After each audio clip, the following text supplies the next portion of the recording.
नमस्कार। मैं डॉक्टर सरोज व्यास आज सीएससी की इस व्याख्यान श्रृंखला में आपके साथ जुड़ी हूँ निर्देशन एवं परामर्श विषय को लेकर के। निर्देशन और परामर्श, देखिए सामान्य यदि हम बात करें तो निर्देशन जीवन में पग पग पर हमारे लिए आवश्यक है। हमारे माता पिता, हमारे मित्र, हमारे अभिभावक, सगे संबंधी, अध्यापक और किसी भी हमसे ज़्यादा अनुभवी व्यक्ति द्वारा या फिर ये कहें कि हमसे कम अनुभव वाला व्यक्ति भी यदि हमें किसी भी संबंध में परामर्श देता है, निर्देशन देता है, तो वो निर्देशन है, गाइडेंस है। और दूसरा शब्द है हमारे पास परामर्श। परामर्श में ये है कि परामर्श यदि हमें चाहिए और हम विशेष रूप से किसी से मांगे, तो यदि किसी भी क्षेत्र में कोई प्रशिक्षक व्यक्ति होता है, वो यदि हमें परामर्श देता है तो वो परामर्श कहलाता है। निर्देशन और परामर्श के जीवन में पग पग पर आवश्यकता है। यदि मैं ये कहूँ कि निर्देशन क्यों अति आवश्यक है, तो अतिशयोक्ति नहीं होगा, क्योंकि निर्देशन के अभाव में शिक्षित होते हुए भी बहुत सारे असंख्य युवा अपने अपने क्षेत्रों में रोजगार से विमुख हैं। रोजगार उन्हें नहीं मिल पा रहा है, वो बेरोजगार हैं क्योंकि उन्होंने उपाधियां प्राप्त कर ली है, किसी भी क्षेत्र में उन्होंने शिक्षा प्राप्त कर ली है। लेकिन समस्या क्या है कि कहीं कहीं जहां उन्होंने शिक्षा प्राप्त करी है वहां उनकी रुचि नहीं है। और जब किसी भी रुचि से अरुचि के क्षेत्र में हम कार्य करते हैं तो हमारी गुणवत्ता, उत्पादकता और हमारी क्षमता स्वतः ही कम हो जाती है। हमारे अंदर कुंठा आने लगती है, असंतोष होने लगता है और हम उस कार्य को भली प्रकार से नहीं कर पाते हैं। तो निर्देशन चाहे जन्म से लेकर के मृत्यु पर्यंत तक निर्देशन भी आवश्यक है और परामर्श भी आवश्यक है। अब यदि हम बात करें इसको एक शिक्षक और शिक्षार्थी के रूप में, एक अनुभवी और कम अनुभव वाले व्यक्ति के रूप में, या युवाओं के बारे में, या शिक्षा के क्षेत्र में यदि हम निर्देशन की बात करते हैं तो हमें कुछ इससे जुड़ी हुई जो हमारा इतिहास है उसे जान लेने की भी आवश्यकता है। तो सबसे पहले मैं आपसे बात करूंगी भारत में निर्देशन एवं परामर्श और इससे जुड़ी समस्याओं पर। उसके बाद माध्यमिक शिक्षा आयोग 1953 मुदालियर आयोग द्वारा दिए गए शैक्षिक और व्यावसायिक निर्देशन संबंधी सुझाव क्या थे हमारे। कोठारी शिक्षा आयोग यानी कोठारी कमीशन जिसे हम जानते हैं 1964 से 1966 द्वारा, उसके द्वारा जो प्रस्तुत सुझाव थे उसके बारे में भी हम इस व्याख्यान में चर्चा करेंगे। और निर्देशन एवं परामर्श से जुड़ी समस्याएं जो हमारी हैं उन पर हम विस्तार से बात करेंगे। भारत में निर्देशन एवं परामर्श के सुधार हेतु क्या सुझाव और क्या उपाय है, इस पर भी आज मैं आपके साथ विचार विमर्श करूंगी। भारत में निर्देशन एवं परामर्श एवं इससे जुड़ी समस्या, यदि हम बात प्राचीन काल से लेकर वर्तमान तक की शिक्षा व्यवस्था की करते हैं तो शिक्षा के उद्देश्यों, शिक्षा के महत्व, शिक्षा की उपयोगिता, शिक्षा के केंद्र और केंद्र में स्थापित अधिगम कर्ता की विस्तृत विवेचना करते हैं तो निश्चित रूप से आमूलचूल परिवर्तन परिलक्षित होते हैं। शिक्षा का स्वरूप निरंतर बदल रहा है। प्राचीन काल से लेकर के आज यदि वर्तमान और आधुनिक काल की बात करें तो इसमें बहुत परिवर्तन आ गया है। जहां प्राचीन काल में शिक्षा के केंद्र में शिक्षक अर्थात गुरु थे, यानी गुरु के इर्द गिर्द शिक्षा घूमती थी, शिक्षक विराजमान था, वहीं वर्तमान में शिक्षा शिक्षार्थी केंद्रित हो गई है। पूर्व में शिक्षा से अभिप्राय ज्ञानार्जन था और वही आज शिक्षा का पूर्ण रूपेण व्यवसायीकरण हो गया है। ऐसे ज्ञान और कौशलों का विकास तथा प्रशिक्षण जिसके आधार पर शिक्षार्थी, विद्यार्थी और अधिगमकर्ता अपने वयस्क जीवन में व्यवसाय अथवा आजीविका प्राप्त कर सके। कुल मिला के यदि हम इसको संक्षिप्त में समझें तो आज वह शिक्षा हमें चाहिए, उस शिक्षा की आवश्यकता है, या शिक्षा का व्यवसायीकरण हो गया है। यानी शिक्षा प्राप्त करने का मतलब है प्रशिक्षण लेना और कौशलों में विकास करना, जिसके आधार पर हमें जीवन में या तो हम व्यवसाय कर सके या हम कहीं नौकरी कर सकें, हमें रोजगार मिल जाए, हम बेरोजगारी से मुक्त हो जाएं। केवल ज्ञान अर्जन, ज्ञान तो अर्जन होता ही है, वो तो हम सीखते ही हैं, हमारे ज्ञान में तो वृद्धि होती ही है, लेकिन मुख्य जो उद्देश्य है वो है आजीविका प्राप्त करना, व्यवसाय के करने योग्य होना। और इसीलिए कहा गया है कि शिक्षा के क्षेत्र में अब शिक्षार्थी विद्यमान है, शिक्षार्थी के इर्द गिर्द शिक्षा घूमती है। यद्यपि ये कहना गलत होगा कि वर्तमान शिक्षा प्रणाली का बौद्धिक विकास और ज्ञान की प्राप्ति से सरोकार नहीं है। ऐसा तो मैं आपसे चर्चा में कह ही रही हूं कि ऐसा नहीं है कि शिक्षार्थी या अधिगम करता जो है, जो हमारे लर्नर है, जो हमारे विद्यार्थी हैं, जो हमारा युवा है, उसका बौद्धिक विकास नहीं हो रहा। बौद्धिक विकास भी हो रहा है और ज्ञान की प्राप्ति भी हो रही है, लेकिन है क्या कि वर्तमान शिक्षा का उद्देश्य आध्यात्मिक, धार्मिक, सांस्कृतिक, सामाजिक आदर्शों तथा मूल्यों का पोषण नहीं करता है। ऐसी शिक्षा नहीं है अब जिस शिक्षा के माध्यम से शिक्षार्थी का आध्यात्मिक सोच, उसके बदले आध्यात्म की तरफ वो प्रभावित हो जाए, या धर्म का प्रचार प्रसार करना, या संस्कृति को बढ़ावा देना, या सामाजिक आदर्शों और मूल्यों का पोषण करना, उनको सुरक्षित रखना, ये शिक्षा का कोई उद्देश्य नहीं है। सारी चीजें, सब कुछ शिक्षा में समाहित है, लेकिन उद्देश्य ये नहीं है कि हम आध्यात्मिक विस्तार करें, धार्मिक जो सद्भावना को बढ़ाएं, सांस्कृतिक, सामाजिक और आदर्श मूल्यों का पोषण करें, ऐसा नहीं है। इसी भांति शिक्षक के द्वारा भी अनुभव आधारित ज्ञान का प्रचार प्रसार की आधारशिला आजीविका रूपी आवश्यकता पर स्थित है। शिक्षक और शिक्षार्थी दोनों ही निजी आवश्यकताओं की पूर्ति हेतु ज्ञानार्पण और ज्ञानार्जन करते हैं, यानी शिक्षक और शिक्षार्थी, गुरु और शिष्य। अधिगम जो करता है और अधिगम दाता है, सबका है कि वह अपनी निजी आवश्यकताओं की पूर्ति हेतु ज्ञानार्पण और ज्ञानार्जन, यानी शिक्षक जो है निजी आवश्यकता, यानी उसे रोजगार चाहिए, उसने जो ज्ञान प्राप्त करा है वो उसका प्रचार प्रसार करना चाहता है, वो दूसरी पीढ़ी को देना चाहता है, लेकिन निजी आवश्यकता है कि उसे अपनी आजीविका भी चाहिए, उसे रोटी कपड़ा मकान भी चाहिए, उसे वो नौकरी भी करना चाहता है, वो उसकी आजीविका है, वो उसका व्यवसाय है। तो ज्ञानार्पण, और दूसरा है ज्ञानार्जन। विद्यार्थी जो ज्ञानार्जन कर रहा है वो अपना बौद्धिक विकास तो कर रहा है, लेकिन उस ज्ञानार्जन और उस कौशल को सीखने के उपरांत वह भी कोई रोजगार या व्यवसाय करना चाहता है या कहीं नौकरी करना चाहता है। इसीलिए कहा है कि शिक्षक और शिक्षार्थी दोनों ही निजी आवश्यकताओं की पूर्ति हेतु ज्ञानार्पण और ज्ञानार्जन कर रहे हैं। शिक्षाविदों ने सत्य ही कहा है कि समय, काल और परिस्थितियों के अनुसार आवश्यकताएं बदलती रहती हैं और आवश्यकताएं आविष्कार की जननी है। विज्ञान एवं तकनीकी के युग में विकासशील से विकसित होते भारत की शिक्षा प्रणाली में भी समय समय पर मूलभूत परिवर्तन हुए हैं। यानी समय, काल और परिस्थितियों के अनुरूप आवश्यकताएं बदलती हैं और आवश्यकताएं आविष्कार की जननी हैं। विज्ञान और तकनीकी के युग में विकासशील से विकसित होने में बहुत सारे परिवर्तन आते हैं।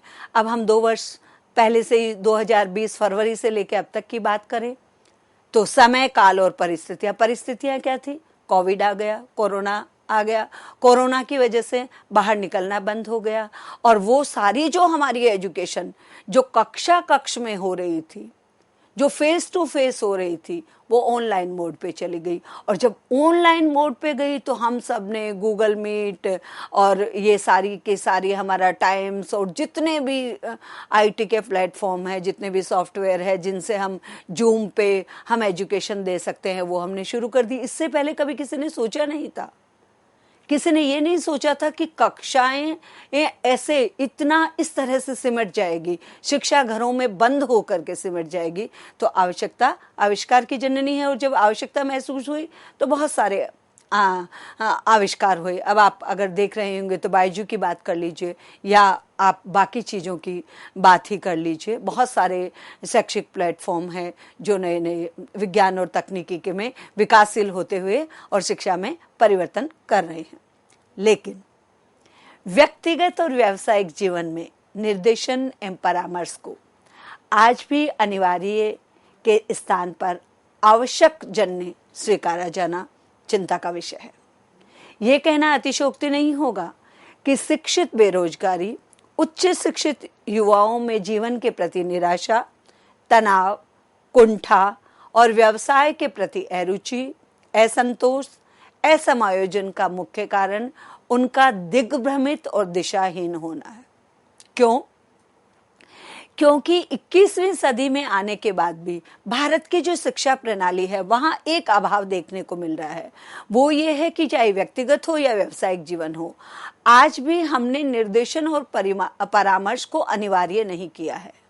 हमने कहाँ किया है? निर्देशन और परामर्श विषय को हमने उच्चतर जो स्तर है, उच्च स्तर है, यानी ग्रेजुएशन के बाद या ग्रेजुएशन में हमने इसको एक विषय गाइडेंस एंड काउंसलिंग हमने रख दिया है।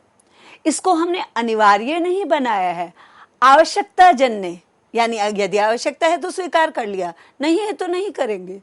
इससे क्या होगा कि मैं जैसे आपको बता रही हूं कि इससे क्या होगा कि हमारा जो युवा है वो अपनी रुचि और बुद्धि लब्धि के अनुसार विषय और व्यवसाय का चयन नहीं कर रहा। क्या हो रहा है? या तो माता पिता का प्रेशर है, या पीयर प्रेशर है, या फिर कोई और आदर्श है, परिवार का सदस्य हम वैसा बनना चाहता है हमारा युवा। और उसमें होता क्या है कि उस किसी भी व्यवसाय को करने के लिए या किसी भी रोजगार को करने के लिए, किसी भी क्षेत्र में जाने के लिए, किसी भी कौशल में अपना कौशल का विकास करने के लिए अनिवार्य है कि उस बालक या बालिका या युवा या मनुष्य जो भी है, व्यक्ति है, उसकी बुद्धि लब्धि यानी मानसिक योग्यता और उसके साथ साथ उसकी रुचि और अभिरुचि का होना भी जरूरी है।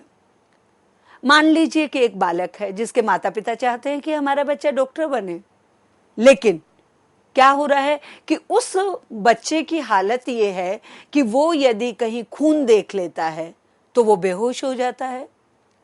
ऐसे में क्या है, उसकी मानसिक योग्यता तो हो सकता है वो प्रतिभाशाली बालक हो, लेकिन उसकी रुचि नहीं है वहां पे। तो ऐसे में यदि उसे डॉक्टर एन कैन प्रकारेण बना भी दिया गया तो वो अपने जीवन में सफल नहीं होगा। डिग्री तो हासिल कर लेगा, लेकिन क्या होगा, उसकी रुचि नहीं होने के कारण या तो उसमें निराशा आ जाएगी, जीवन में तनाव रहेगा, कुंठा रहेगी, व्यवसाय के प्रति अरुचि रहेगी, असंतोष रहेगा, असमायोजन रहेगा। एक कहावत है, बहुत ही देसी कहावत है जो आप लोगों के साथ बांट रही हूं। बुजुर्ग कहा करते हैं कि जो रोता हुआ जाता है वो अशुभ की सूचना लेकर के आता है। यानी कि जिस व्यक्ति में किसी भी कार्य को करने के लिए, व्यवसाय को करने के लिए, कौशल का विकास करने के लिए जिसमें उत्साह नहीं हो, आकांक्षा नहीं हो, महत्वाकांक्षा नहीं हो, रुचि नहीं हो, इच्छा शक्ति का अभाव हो, वो कार्य दक्षता के साथ नहीं हो सकता, उसमें गुणवत्ता नहीं आ सकती, उसमें पूर्ण रूपेण सफलता नहीं मिल सकती। इसलिए निर्देशन और परामर्श आवश्यक है। आप सभी के मन मस्तिष्क में एक अनसुलझा प्रश्न ये भी होगा कि ऐसा क्यों है। मैं इससे पूर्व के भी आपके निर्देशन एवं परामर्श के व्याख्यानों में आपको बता चुकी हूं कि वर्तमान शिक्षा व्यवस्था बाल केंद्रित है। सरल भाषा में समझा जाए तो बालक की रुचि अभिरुचि के अनुसार उसे शिक्षित किया जाता है, और यदि ऐसा होता है तो असफलता एवं असंतोष क्यों है, ये भी एक बहुत बड़ा प्रश्न है। निसंदेह भारतीय शिक्षा प्रणाली बाल केंद्रित तथा व्यवसाय उन्मुख है, लेकिन भारत की शिक्षा व्यवस्था में एक महत्वपूर्ण क्षेत्र की अनदेखी जाने अनजाने अभिभावकों से, शिक्षाविदों से, नीति निर्माताओं से और सरकार से हो रही है, और वो ये है कि शैक्षिक और व्यावसायिक निर्देशन और परामर्श को प्राथमिक स्तर से ही अनिवार्य नहीं किया गया है। सर्वप्रथम स्वतंत्रता प्राप्ति के उपरांत माध्यमिक शिक्षा आयोग 1953 एवं कोठारी आयोग 1964 से 1966 के निर्देशन तथा परामर्श के विकास के लिए कुछ महत्वपूर्ण सुझाव दिए गए थे, उन पे चर्चा करते हैं। माध्यमिक शिक्षा आयोग 1953, जिसे हम मुदालियर आयोग के नाम से भी जानते हैं, के द्वारा दिए गए शैक्षिक एवं व्यावसायिक निर्देशन संबंधी सुझाव क्या थे? सबसे पहले मुदालियर आयोग में कहा गया, निर्देशन एवं परामर्श को लेकर के निर्देशन महत्वपूर्ण है। आजीविका प्रशिक्षक की नियुक्ति अनिवार्य है।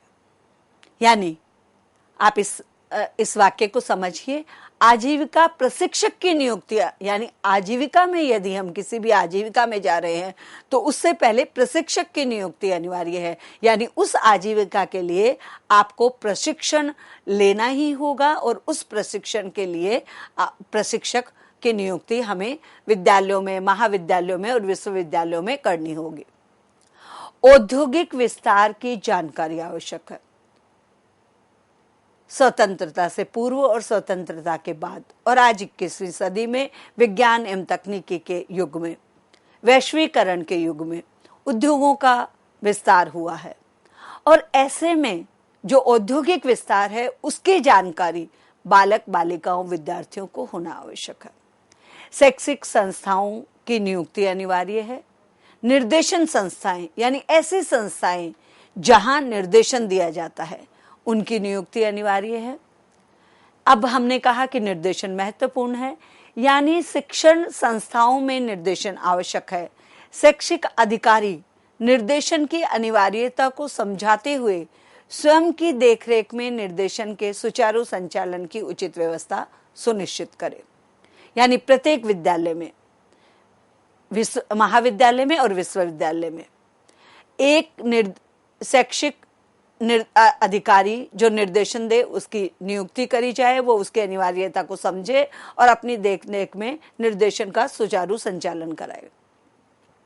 आजीविका प्रशिक्षक की नियुक्ति, सभी शैक्षिक संस्थानों में पर्याप्त संख्या में आजीविका प्रशिक्षकों एवं प्रगतिशील निर्देशकों की सेवाएं उपलब्ध कराई जाए। यानी प्रत्येक संस्था में प्रशिक्षक होने चाहिए जो आपको रोजगार के बारे में, व्यवसाय के बारे में आपको सेवाएं दे सके। औद्योगिक विस्तार की जानकारी में जैसा कि मैंने आपको बताया कि विभिन्न उद्योगों के बारे में बताया जाना चाहिए, फिल्में दिखानी चाहिए, डॉक्यूमेंट्री दिखानी चाहिए, औद्योगिक स्थलों का भ्रमण करवाना चाहिए, उसका महत्व बताना चाहिए, उस क्षेत्र में आगे कितनी संभावनाएं हैं ये भी बताया जाना चाहिए। निर्देशन संस्थाओं की स्थापना में केंद्र एवं राज्य सरकारें निर्देशन एवं परामर्श केंद्रों की स्थापना करें तथा वहां प्रशिक्षित परामर्शदाताओं की नियुक्ति भी करें। माध्यमिक शिक्षा आयोग 1953 मुदालियर आयोग की उपरोक्त जितनी भी अभी हमने चर्चा करी है, अभी मैंने जो आपको चर्चा में कहा है, इन सिफारिशों और सुझावों को दृष्टि में रखते हुए केंद्रीय शिक्षा मंत्रालय ने 1954 में केंद्रीय शिक्षा एवं व्यावसायिक ब्यूरो की स्थापना की। ब्यूरो के द्वारा निम्नांकित कार्य किए गए। वो कार्य कौन कौन से थे? निर्देशन संबंधी नियमावली प्रस्तुत करना, मनोवैज्ञानिक तरीके से निर्देशन दिए जाना, शिक्षण संस्थाओं को सामग्री प्रदान करना, शिक्षण संस्थानों एवं उद्योगों में संबंध स्थापित करना, ये इस तरह की चीजें उन्होंने अपनी दी। अब हम बात कर रहे थे कोठारी आयोग की, और कोठारी आयोग ने क्या सुझाव दिए? प्राथमिक शिक्षा में निर्देशन, माध्यमिक शिक्षा में निर्देशन और उच्च शिक्षा में निर्देशन, जो कि अभी हम चर्चा कर ही रहे हैं कि विद्यालय, महाविद्यालय और विश्वविद्यालय, इन सब में निर्देशन और परामर्श को अनिवार्य कर दिया जाना चाहिए। कोठारी आयोग ने निर्देशन और परामर्श की अनिवार्यता को समझते हुए शैक्षिक स्तरानुकूल सभी शैक्षिक संस्थाओं में इसको लागू किए जाने की सिफारिश की, जिसमें काफी चरणों को सम्मिलित किया गया। और वो चरण कौन कौन से थे? पहला चरण था नैदानिक परीक्षणों की जानकारी देना। दूसरा, निर्देशन प्रवक्ता की उपस्थिति सुनिश्चित करना, निर्देशन का व्यवहारिक ज्ञान देना, शैक्षिक निर्देशन कार्यक्रमों का संचालन करना और व्यावसायिक अभिमुखीकरण करना, उचित पाठ्यक्रमों का चयन करना, संक्षिप्त निर्देशन सेवा की उपलब्धि करवाना, वास्तविक निर्देशन सेवा का परिचय देना और निर्देशन कार्यकर्ताओं को प्रशिक्षण देना। ये इतने सारी सिफारिशें कोठारी आयोग ने अपने उसमें कहा कि माध्यमिक स्तर पर, प्राथमिक स्तर, माध्यमिक स्तर और उच्च शिक्षा में निर्देशन के लिए हमें ये कार्य करने चाहिए। और उसके ये सारे यदि कार्य होते हैं तो हम थोड़ा सा निर्देशन और परामर्श के महत्व को बढ़ा देंगे और शिक्षित बेरोजगारी कम हो जाएगी। अब तक की चर्चा में हमने ये देखा है कि स्वतंत्रता के उपरांत शिक्षा नीति संबंधित गठित 2 महत्वपूर्ण आयोगों की निर्देशन एवं परामर्श की आवश्यकता एवं महत्ता पर दी गई सिफारिशों और सुझावों को समझने का प्रयास किया। भारत में शिक्षा की गुणवत्ता और सुधार के लिए समय समय पर अनेक आयोगों का गठन हुआ है। विकास एवं प्रगति के लिए समय समय पर विभिन्न आयोगों ने आवश्यकता के अनुसार सुझाव भी दिए हैं, लेकिन धरातलीय आधार पर आज भी भारत में निर्देशन एवं परामर्श से जुड़ी समस्याएं यथावत जुड़ी हुई हैं। तो अभी तक की चर्चा में हमने चर्चा करी है विस्तृत रूप से कि यदि हम निर्देशन और परामर्श जो है उससे भारत में निर्देशन और परामर्श और इससे जुड़ी समस्याएं क्या हैं, और स्वतंत्रता प्राप्ति के उपरांत मुख्य रूप से शिक्षा से जुड़े हुए जो 2 आयोग थे, प्रथम मुदालियर आयोग 1953 जिसे हम माध्यमिक शिक्षा आयोग के नाम से भी जानते हैं, और दूसरा कोठारी कमीशन यानी कोठारी शिक्षा आयोग जो 1964-1966 तक रहा। उसने भी निर्देशन और परामर्श के लिए अपने सुझाव दिए जो माध्यमिक, प्राथमिक, माध्यमिक और उच्च शिक्षा के लिए थे। यदि मैं सारांश के तौर पर आपसे बात करूं या कहना चाहूं तो कुल मिला के निष्कर्ष ये निकलता है कि निर्देशन और परामर्श जो है वो स्वतंत्रता के बाद जो 2 मुख्य शिक्षा से जुड़े हुए आयोग थे उनकी भी संस्तुति, उनका भी सुझाव ये था कि प्राथमिक स्तर, माध्यमिक स्तर और उच्च शिक्षा में अर्थात विद्यालय, महाविद्यालय और विश्वविद्यालय में निर्देशन और परामर्श को अनिवार्य किया जाना आवश्यक है। हालांकि इस पे बहुत कार्य हुआ है, लेकिन फिर भी आज हम देखते हैं कि भारत में निर्देशन और परामर्श से जुड़ी हुई बहुत सारी समस्याएं हैं और इन समस्याओं पर हम हमारे जो इसके बाद का जो व्याख्यान होगा उसमें हम चर्चा करेंगे। अपने शब्दों को विराम देती हूँ। नमस्कार।